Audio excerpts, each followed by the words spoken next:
Ok, vamos a empezar con este video hablando sobre John Collier y su libro, ¿no? Él escribió 3 libros y uno de ellos es Los principios del arte o lo primero del arte, ¿no? Acuérdense que siempre nos pueden visitar en estos lugares, unirse en Facebook, en Instagram tenemos un grupo y obviamente nuestro canal. Y el blog es lo importante porque están ligados a este video, ¿no? Si es que pongo algunos bocetos o cosas así. Bueno, rápidamente vamos a hablar lo que él dice en su libro y este video va a estar en quizás 3 partes porque es largo. Vamos a tocar los puntos importantes que dice en su libro Primer for Painting. John Collier era un pre-rafaelista, ¿no?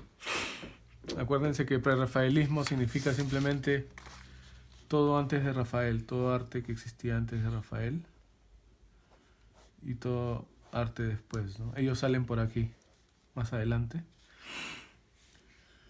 Es lo mismo que Picasso, ¿no?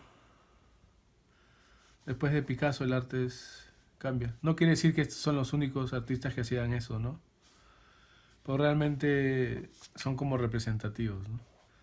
Se puede hablar de Miguel Ángel en vez de Rafael,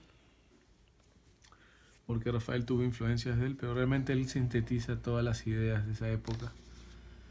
Y a partir de él cambia, ¿no? Porque ya en su época más tardía se vuelve un poco más realista, ¿no? Y es lo que ya empieza, creo, el barroco, el manerismo, todas estas cosas. Pero en fin, es un gran debate. Entonces ellos se llaman pre-rafaelistas. Quieren hacer un arte que es antes de Rafael, ¿no? Su temática es diferente, su estilo es un poco más detallado, más al natural y todo. Entonces él se llama John Collier, lo pueden buscar, él es conocido por muchas de sus obras. A mí me gusta la de la mujer o la dama Godiva, ¿no? Godiva. Una pintura de un caballo, sale una mujer, de acuerdo a la historia, ¿no? La mujer desnuda, pero es una pintura muy, muy bonita. Bueno, vamos a tocar los puntos que él dice. Y bueno, para él el arte da una definición que se ve en muchos libros, así se define, ¿no? Es una operación creativa de la inteligencia para hacer algo que complazca al ojo, ¿no? Dice que el artista tiene un innato amor a la belleza y eso empieza desde los principios del hombre en el Paleolítico, cuando hacía sus dibujos en las cavernas, imitaba estas cosas, pero siempre tratando de imitar lo que veía, ¿no? El objeto natural. Y te da una serie de ideas que, como digo, lo pueden leer ustedes si les interesa. En inglés es Primer for Painting. Y luego vamos a hablar sobre su otro libro. Como dije, este es el primer libro, vamos a hablar sobre su libro del arte de la pintura y el arte del retrato, ¿no? Que a mí me interesa leerlo, pero tiene buenas cosas. Entonces se inclina a la belleza, ¿no? Al complacer el ojo, que casi siempre es la idea de los artistas antiguos, ¿no? El hacer las cosas muy bien hechas. Y el abstracto y lo, digamos, más moderno son ideas más filosóficas yendo a diferentes cosas, ¿no? Se puede hablar de esas cosas, es interesante, pero por ahora vamos a hacer esto. Y habla sobre el ornamento, que el ornamento es la imitación de formas naturales, ¿no? Sintetizadas. Y por ejemplo, quieres hacer un diseño bonito, básicamente lo que te dice es anda al natural, qué sé yo, busca una planta y en vez de imitarla como es, la empiezas a transformar, ¿no? Y él habla que eso es lo que los artistas hacían, ¿no? Copiaban y de ahí lo que hace copia y ya se empieza a abstraer más, se abstrae más el diseño, ¿no? Y bueno, los objetos naturales, las plantas, los pájaros, las bestias, los pescados, el mismo ser humano son atractivos al ojo, ¿no? Esto tiene que ver mucho con el estudio del natural, de la naturaleza. Ya dice sobre la escultura, que bueno, es más al estudio del ser humano, ¿no? Y menciona algo sobre el realismo vulgar, ¿no? Que bueno, es un tema de la época porque muchos pintores consideraban que pintar el realismo era vulgar o era feo, porque el pintor no debe de imitar la naturaleza en sí, sino debe mejorarla, ¿no? Entre comillas. Básicamente lo que es Rafael, ¿no? Caravaggio, supongamos, es todo lo contrario, ¿no? Caravaggio, Courbet, hay muchos artistas que no siguen la tradición clásica. Y hay todo un debate, pero eso ya depende de cada artista, ¿no? Cada artista es... como él dice, hay gente que nace más imaginativo, ¿no? Un Miguel Ángel no te va a pintar vulgar porque innatamente tiene ese poder de imaginación, ¿no? Que dice que no todos lo tienen, entonces tiende a manipular la naturaleza. Entonces su respuesta cuando dice, no, si es un vulgar, le dice, no, cuando uno más se acerca al natural se ve más bello. Todo lo contrario a esas ideas. Y bueno, y después nos dan las pautas, que es lo que más nos interesa, de cómo el pintor y el escultor debe estudiar, ¿no? Más de la pintura, la escultura, él solo menciona que el escultor debe ser un perfecto anatómico, o sea, estudiar mucho la anatomía, saber mucho de anatomía, y un constante estudio de las esculturas clásicas, ¿no? Para desarrollar su gusto. Entonces ya nos habla de lo que es el gusto, queriendo decir que en el natural, si un escultor solo hace el natural y no estudia pues lo clásico, no va a tener gusto, básicamente, ¿no? A pesar que él es un pre-rafaelista, que las formas no son tan clásicas, cuando tú ves su arte, obviamente reconoce que hay algo de estética en lo griego, ¿no?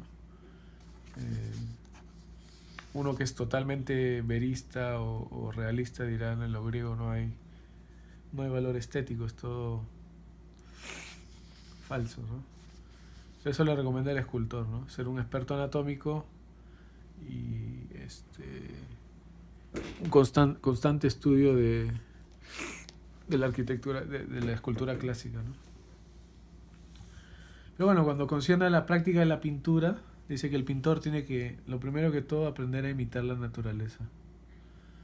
Y eso realmente es lo que uno hace cuando empieza sus estudios de dibujo y pintura, es tratar de copiar lo que uno ve. Porque ya empezar a sintetizarlo es un poco más difícil, ¿no? El ojo tiene que irse desarrollando y eso mismo lo explica. Entonces, copiar cómo se ven las cosas, imitar la naturaleza. A la larga, cada pintor la cambia, ¿no? A menos que seas totalmente... El punto de tu arte sea acercarte lo más a lo natural. Que hay artistas, ¿no? Hay artistas. Vamos a tocar a varios.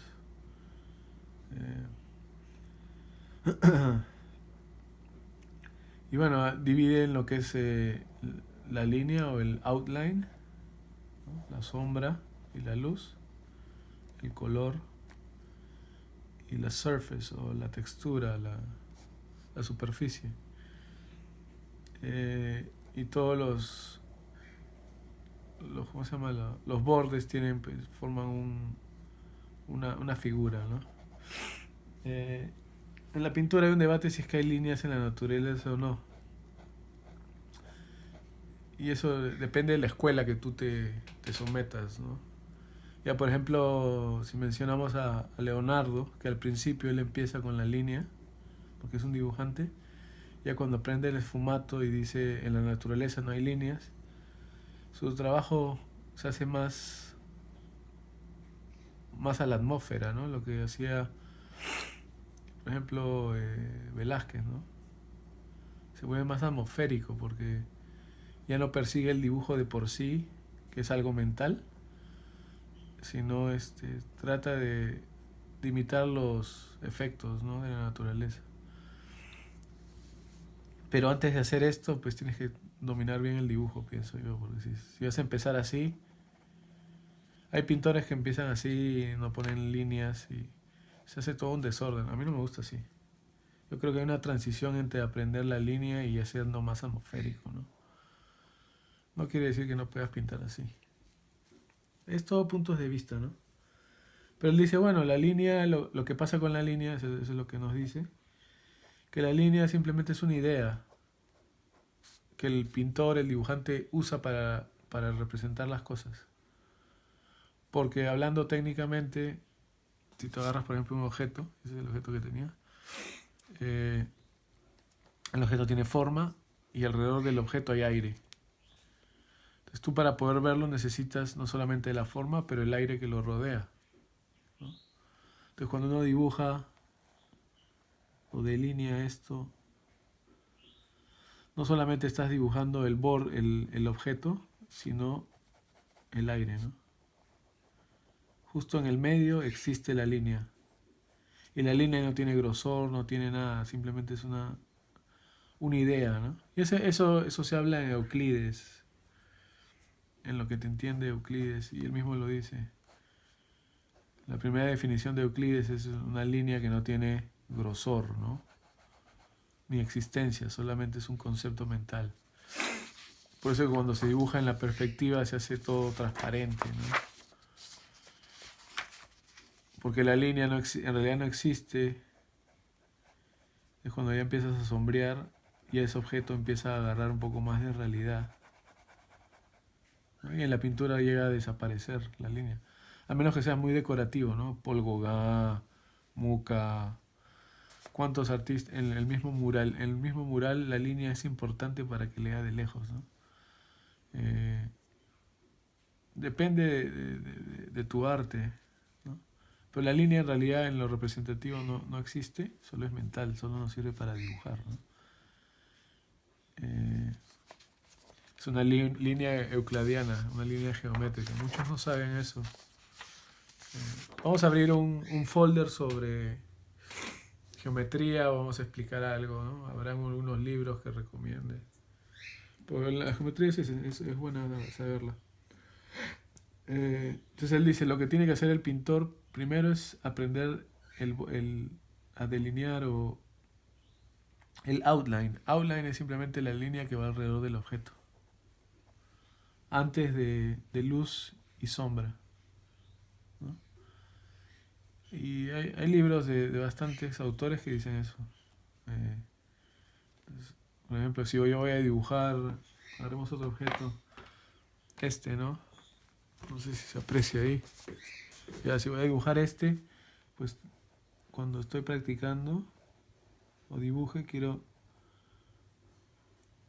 simplemente buscar esos bordes,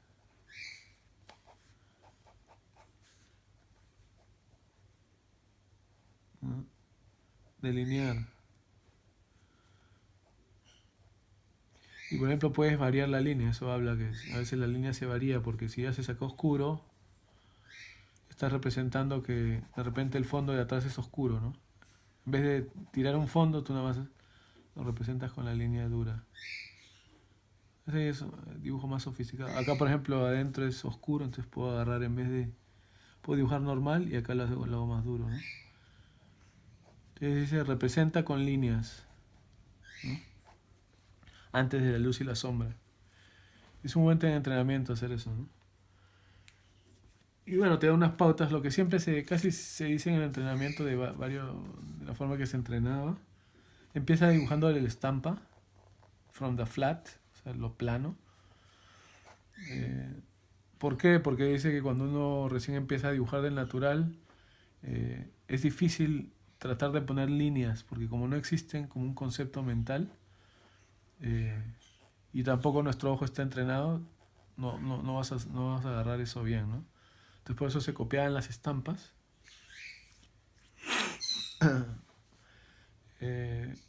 Y ya vamos a dar unos ejercicios simples también para mejorar tu línea. Antes de, no sé, hacían unas líneas así, figuras geométricas, una serie de ejercicios. Vamos a compartir. Pero lo importante es que, como dije en el plan de estudio, vayan al folder de plan de estudio. Digo, ¿no? Empieza dibujando del natural con línea, ¿no? Puedes sombrear un poquito, pero ese no es el punto, sino observar y acostumbrar tu mano a ver las cosas en pura línea, ¿no? Por eso dice él, la línea es importante antes de la sombra, tienes que dominar la línea. Y el punto es, cuando dibujes un objeto, lo más accurate, o sea, lo más cercano posible. Y eso toma tiempo, ¿no? Yo tengo otro objeto acá. Y eso es algo que quizá yo tengo que volver a practicar, ¿no?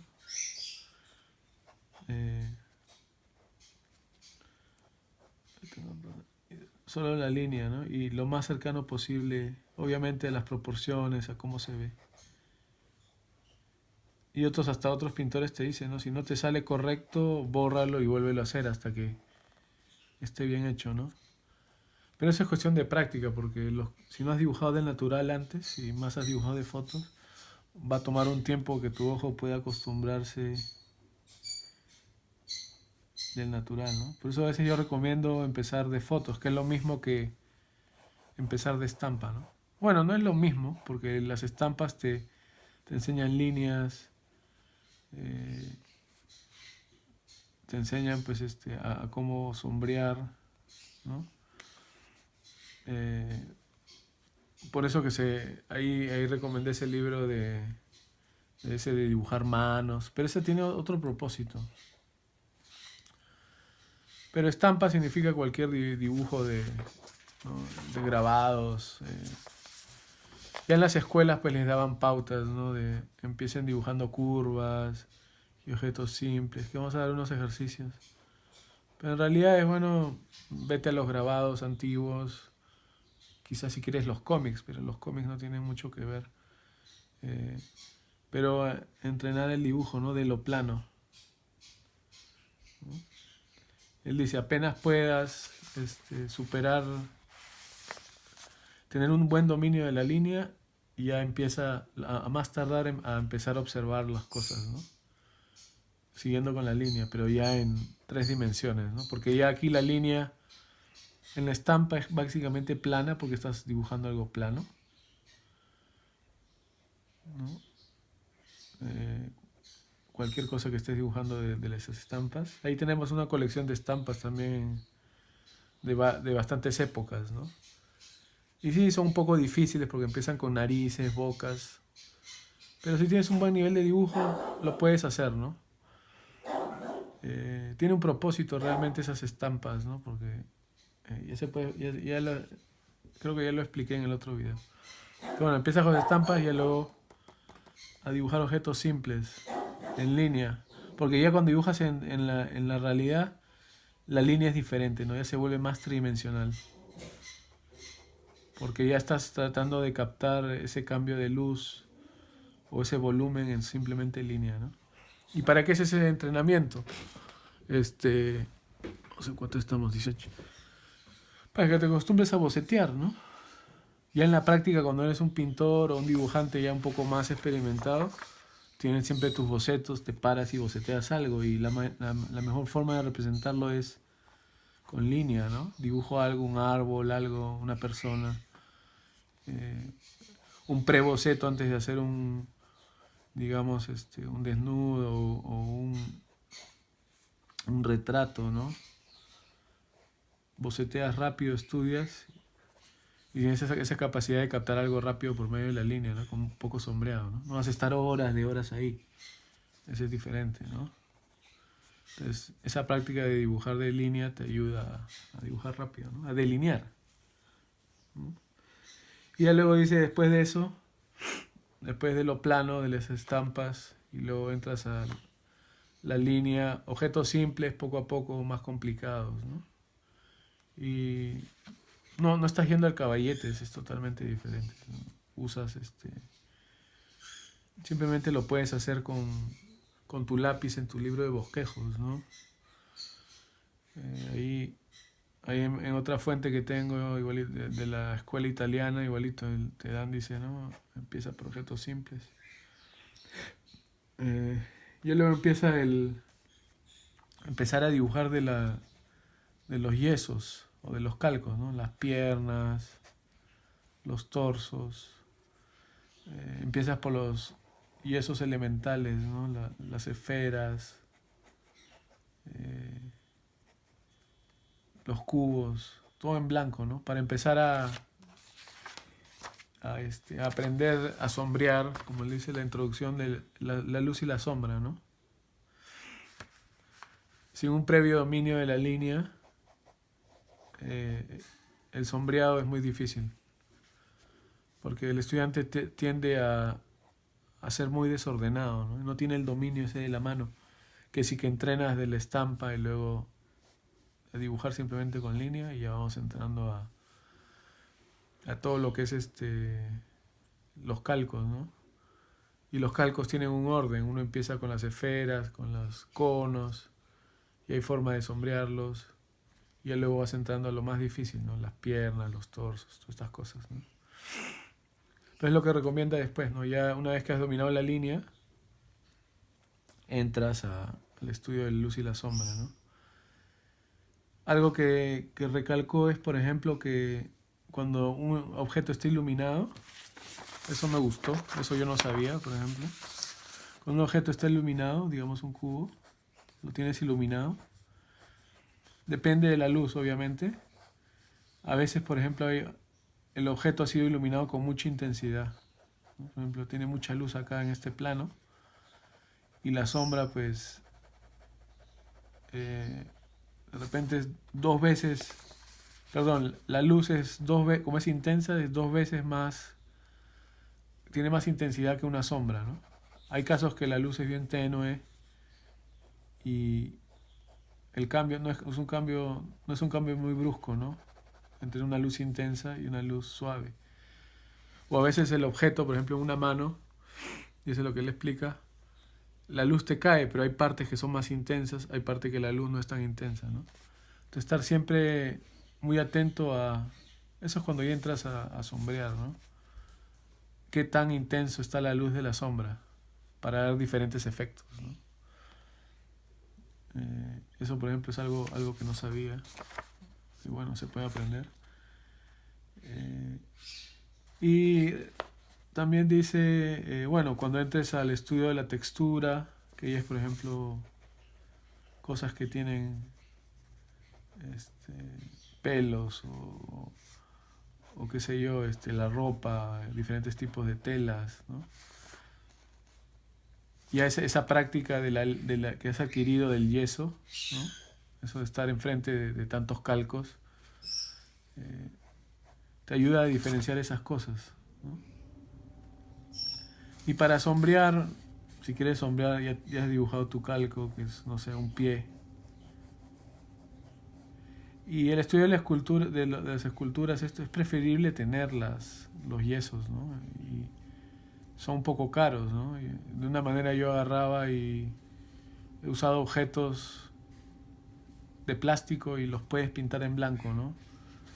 Puedes agarrar botellas y pintarlas en blanco, tazas blancas, porque comprar este tipo de objetos son caros, ¿no? Entonces más barato te va a salir ir al museo, pero este tipo de colección poco a poco tienes que ir construyéndola, ¿no? Cómprate una vez una mano y después más adelante otro, ¿no? En las academias, si uno va a las academias de ahora, bueno, tienen una gran colección de ¿cómo se llama? De calcos, de yeso, y es una buena práctica, ¿no? Ahí te enseña realmente las formas anatómicas, todo. Pero, por ejemplo, cuando haces eso, ¿no? Él dice, haz la línea y te recomienda que, si quieres, puedes usar el difumino, ¿no? Por eso yo decía que el difumino no hay que usarlo desde un principio, es muy difícil de usar, tienes que entender la línea primero. Entonces ya puedes tirar unas líneas y las difuminas, ¿no? Y eso se asemeja, como él dice, mucho a la pintura, porque la pintura es así, ¿no? La pintura es más rápida, ¿no? O, dicen, si no quieres usarle el difumino y quieres usar pura línea para tu destreza, ¿no? No hay ningún problema, ¿no? Porque según él, y es cierto, puedes dibujar más como se dice, con el trazo, con la punta, o ya tirar difuminado, ¿no? Pero ya entiendes la línea al menos, eso es lo importante. Tu previo entrenamiento ha sido de línea. Ya puedes sombrear con mayor libertad, ¿no? Porque dice, si tú agarras y estudias, que eso es parte de tu estudio, estudias los dibujos de los maestros, hay diferentes maestros, diferentes escuelas y diferentes trazos, ¿no? Si uno ve a Miguel Ángel, él dibuja, por ejemplo, de una manera diferente a Rafael. Rafael tiende a ser más lineal, Miguel Ángel es más a la forma. Si miras a Greuze, por ejemplo, Greuze, sus trazos son así, ¿no? La escuela francesa, porque los ha aprendido de las estampas, ¿no? Ves a Rubens y él, cuando hace su dibujo del natural, trata la línea y su sombra es bien suave, ¿no? Porque viene más de la escuela de la escuela holandesa y algunas veces él emplea la línea, ¿no? Y algunas veces no. Entonces, no hay una manera correcta de dibujar, sino que conozca los conceptos, ¿no? El concepto de la forma, el color, de la línea, de la textura, lo que te está explicando, ¿no?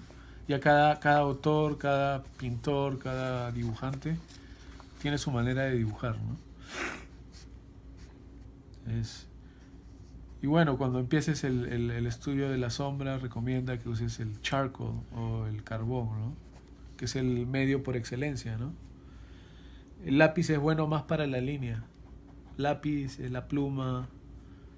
Uno recomienda que empieces con la pluma, que te hace más estricto. Puede ser lapicero o lápiz de gel, ¿no? Como ahí yo decía en el plan de estudio, ¿no? Lapicero o lápiz de gel, porque ahí te hace pensar en línea. O usas una pluma antigua, estas plumas, y acá le pones su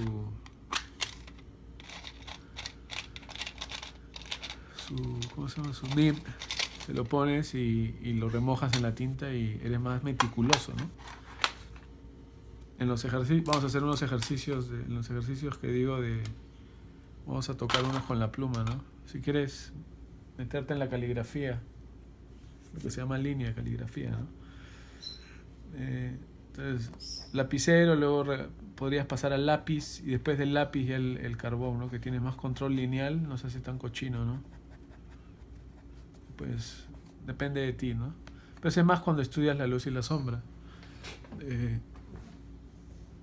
Todo de observación, obviamente, ¿no? Como dije, si ya no tienes acceso quieres probar un calco y no tienes el dinero o no puedes hacerlo, usa una foto de alta resolución, ¿no? Que prueba. La foto te puede dar algo, ¿no? De esa manera puedes entrenar de otra manera, ¿no? Una observación que hace es cuando compara una mano hecha en el yeso y una mano natural, ¿no? Y él dice, bajo las mismas condiciones, o sea, si lo iluminas una mano de yeso o de calco y una mano del natural, siendo las mismas, o sea, la copia ha sido de la mano natural, ¿no? El yeso es idéntico a la mano natural. Pero el yeso no tiene color, obviamente, es blanco. Una de las primeras diferencias. Otra diferencia es que la línea es clara. Lo que se llama lineamientos, ¿no? Y eso es lo que te enseña el calco, el estudio de la escultura, es a expresar la forma clara y la línea, ¿no? Especialmente las esculturas clásicas, ¿no? Lo que hace Rodin, por ejemplo, Rodin, un escultor más moderno. Si tú ves esas esculturas, a veces hay partes que las deja así, ¿no? No muy lisas y no muy trabajadas, ¿no? Quiere captar esa vida, quiere captar esa naturalidad. No es estrictamente a la forma de la línea, ¿no? Entonces Collier que dice que si comparas los dos, en el ser humano, en una mano real, hay partes que se ven líneas, que las puedes interpretar como líneas, y hay partes que se pueden interpretar como aire, como suave. ¿Por qué? Porque dice a causa de los pelos. Porque en el cuerpo humano hay pelos. Entonces el pelo, cuando tú lo ves y ves detenidamente, le da en la pintura ese efecto, observas ese efecto borroso y en unas partes no, ¿no? Entonces fíjate acá, ¿no? Acá en el dedo que no hay tanto pelo, puedes representar con líneas. Pero acá que hay, a la hora que pintas, dice, ¿no? Más suave, ¿no? Esa es la diferencia entre un objeto, una escultura que es así toda en yeso, que no tiene vida, y esto, ¿no? Que es algo muy importante cuando representas el cuerpo humano, eso es lo que dice. También algunos bordes son transparentes porque la piel en unas partes penetra, ¿no? Tiene variaciones de color y todo, ¿no? Es más complicado para darle esa carnosidad.